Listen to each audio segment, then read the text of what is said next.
La voix des prophètes.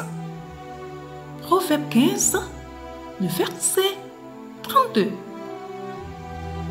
Qui refuse d'être repris se méprise lui-même, mais qui écoute les avertissements acquiert du bon sens.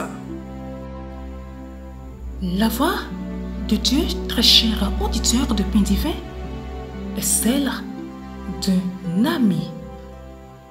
Nous n'avons pas à craindre de l'écouter, à moins d'avoir déjà décidé d'y résister.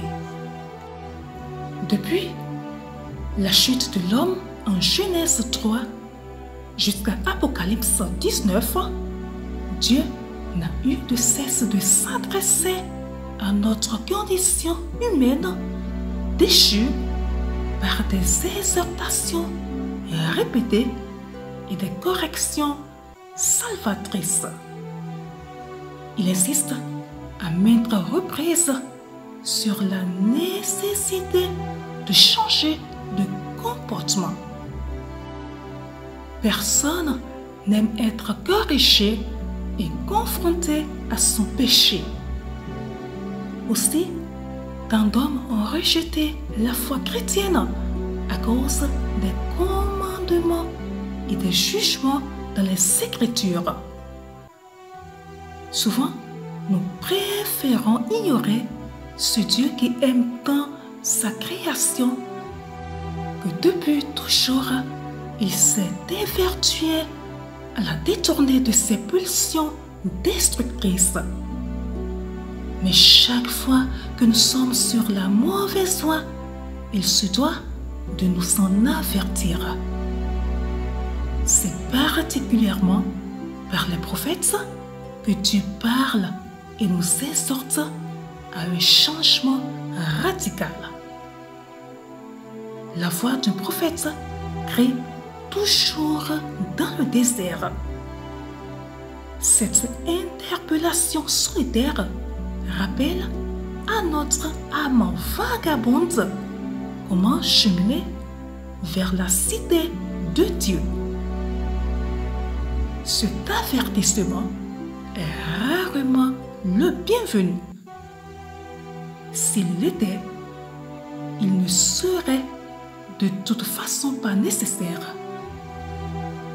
Ce monde n'aime pas la correction et se rendre à la cité de Dieu n'est pas sa priorité. Quant à nous, nous ne voulons pas adopter ce même esprit d'indépendance. Quand les prophètes parlent, aujourd'hui comme au temps de la Bible, nous devons les écouter. Le Père qui nous aime corrigera toujours ses enfants et il nous faut être réceptifs à sa correction. Ne pas l'écouter serait un suicide, comme prendre le chemin du précipice pour avoir ignoré le sentier sûr qui nous était indiqué. Bien-aimés, ne vous inquiétez donc pas de l'offense que la parole de Dieu risque de porter à votre orgueil. C'est un affront d'amour. Entendez-vous la voix de votre Père? Elle veut vous guider vers la vie. Assurez-vous d'être attentif à la voix de la discipline. Elle est un signe d'amour et vous indiquera toujours le chemin de la maison. Bonne méditation à vous. Shalom.